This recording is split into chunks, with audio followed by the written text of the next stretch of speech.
बिस्मिल्लाहिर्रहमानिर्रहीम अस्सलाम वालेकुम फ्रेंड्स। आज मैं आपके साथ आलू की सब्ज़ी की एक ऐसी रेसिपी शेयर करने वाली हूँ जो आज से पहले आपने कभी नहीं बनाई होगी। खाने में बहुत ही ज़्यादा टेस्टी होती है और बहुत ही कम चीज़ों से बनकर तैयार हो जाती है। बनाना बहुत ही ज़्यादा आसान है, तो बनाना स्टार्ट करते हैं। सबसे पहले एक कढ़ाई में आधा कप ऑयल लेंगे। ऑयल ले लें या फिर घी ले लें, जो आप यूज़ करना चाहें वो आप कर सकते हैं। इसको हल्का नीम गर्म होने देंगे। तो ये देखें, इधर घी अच्छे से मेल्ट हो चुका है, हल्का नीम गर्म हो चुका है। अब मैं इसमें ऐड करूँगी 2 मीडियम साइज़ की प्याज और इसको भी लाइट गोल्डन कलर आने तक हम फ्राई करेंगे। 3 से 4 मिनट लगेंगे तो इसका कलर जो है वो चेंज हो जाएगा।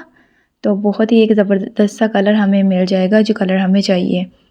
तो कलर चेंज हो चुका है इधर, आप देख सकते हैं। अब मैं इसमें ऐड करूँगी 1 खाने का चम्मच लहसुन और अदरक का पेस्ट।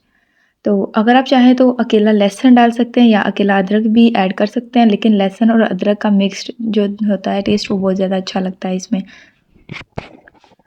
तो 1 मिनट के लिए इसको फ्राई करेंगे ताकि इसका कच्चापन जो है वो अच्छे तरीके से निकल जाए।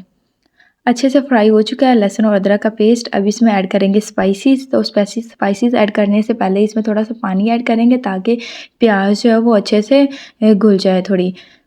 अब मैं इसमें ऐड करूँगी 1 खाने का चम्मच सूरख मिर्च का पाउडर और इसके बाद जाएगा इसमें आधा खाने का चम्मच हल्दी पाउडर और आधा खाने का चम्मच इसमें नमक जाएगा।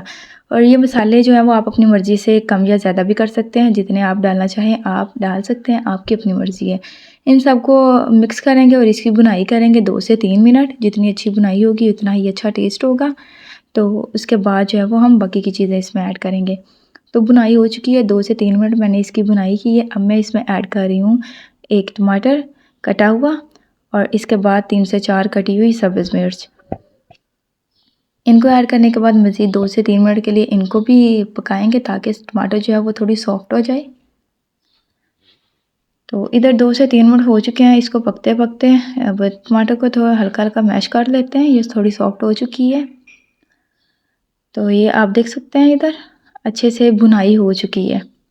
अब मैं इसमें ऐड करूँगी आलू। तकरीबन 450 ग्राम ये आलू हैं। तो इनको अच्छे से ये काट के धो लिया हुआ है। अब इसको ऐड करेंगे। ऐड करने के बाद इसकी भी भुनाई करेंगे 4 से 5 मिनट ताकि आलू का कच्चापन जो है वो अच्छे से ख़त्म हो जाए और ये भी 40 to 50% कुक हो जाए।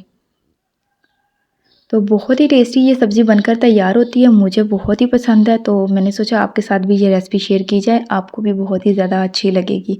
कवर करते हैं 5 मिनट के लिए, उसके बाद हम देखते हैं इसको। 5 मिनट हो चुके हैं। इधर सब्ज़ी जो है वो 40 to 50% कुक हो चुकी है और इसका कच्चापन जो है वो भी ख़त्म हो चुका है। इधर आप देख सकते हैं बुनाई इसकी अच्छे से हो गई है। तो अब हम इसमें ऐड करेंगे पानी। पानी आप अपनी मर्ज़ी से ऐड कर सकते हैं, इसमें जितना आप ऐड करना चाहें। इधर मैं 2 गिलास पानी का यूज़ करूँगी। इससे जो है वो बहुत ही अच्छा सा शोरबे का टेक्सचर जो है वो आ जाएगा। आप अपनी मर्ज़ी से पानी ऐड कर सकते हैं, जितना ऐड करना चाहे। तो 2 गिलास पानी के ऐड किए हैं। ऐड करने के बाद इसको हिलाते हैं अच्छे से और कवर करके रखते हैं 5 से 7 मिनट के लिए। इसके बाद हम इसको देखते हैं, तब तक हमारा शोरबा जो है वो अच्छे से कुक हो जाएगा। तो कवर कर दिया है और फिर इसके बाद हम देखते हैं।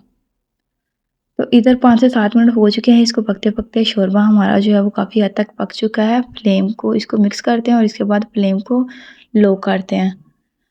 तो हिला लिया हुआ अच्छे तरीके से। अब इसमें ऐड करते हैं सबसे मेन चीज़, बॉयल अंडे। 3 बॉयल अंडे लिए हैं, इनको काट लिया हुआ है अच्छे से बॉयल करके। फ्लेम बिल्कुल लो कर दी हुई है। इसके बाद इसमें ऐड करूँगी कटा हुआ धनिया। ऐड करने के बाद इन सबको हिला लेंगे अच्छे से। और इसके अलावा आप जो भी इसमें धनिया पाउडर, ज़ीरा पाउडर या फिर गरम मसाला ऐड करना चाहें वो ऐड कर सकते हैं। मैं इसमें गरम मसाले का 1 खाने का चम्मच ऐड करूँगी, इससे बहुत ही अच्छा सा इसमें फ्लेवर आ जाएगा। तो अब इसको हिलाएंगे। हिलाने के बाद मज़ीद 2 मिनट के लिए इसको कवर करके रखेंगे ताकि जो हमने ये एंड पे धनिया और गरम मसाला ऐड किया है, इसका जो टेस्ट है वो बाहर आ जाए। तो देखें जी, अच्छे से कुक हो चुकी है हमारी। बहुत ही ज़बरदस्त ये सालन बनकर तैयार हुआ है। मुझे बहुत ही ज़्यादा पसंद है। मुझे उम्मीद है कि इसको ट्राई करने के बाद आप भी बार-बार बनाने पर मजबूर हो जाएँगे। अब हम करते हैं इसको डिश आउट। इसके लिए एक बाउल लिया है तो इसमें ऐड करते हैं। बहुत ही टेस्टी ये सालन बनकर तैयार होता है, ज़रूर ट्राई कीजिएगा। मुझे फ़ीडबैक में लाज़मी बताइएगा कि आपको आज की ये वीडियो कैसी लगी है। उम्मीद है कि वीडियो अच्छी लगी होगी। वीडियो अच्छी लगी हो तो वीडियो को लाइक करें, शेयर करें, मेरे चैनल को सब्सक्राइब करें। अगली वीडियो के लिए दीजिए इजाज़त, तब तक के लिए अल्लाह हाफ़िज़।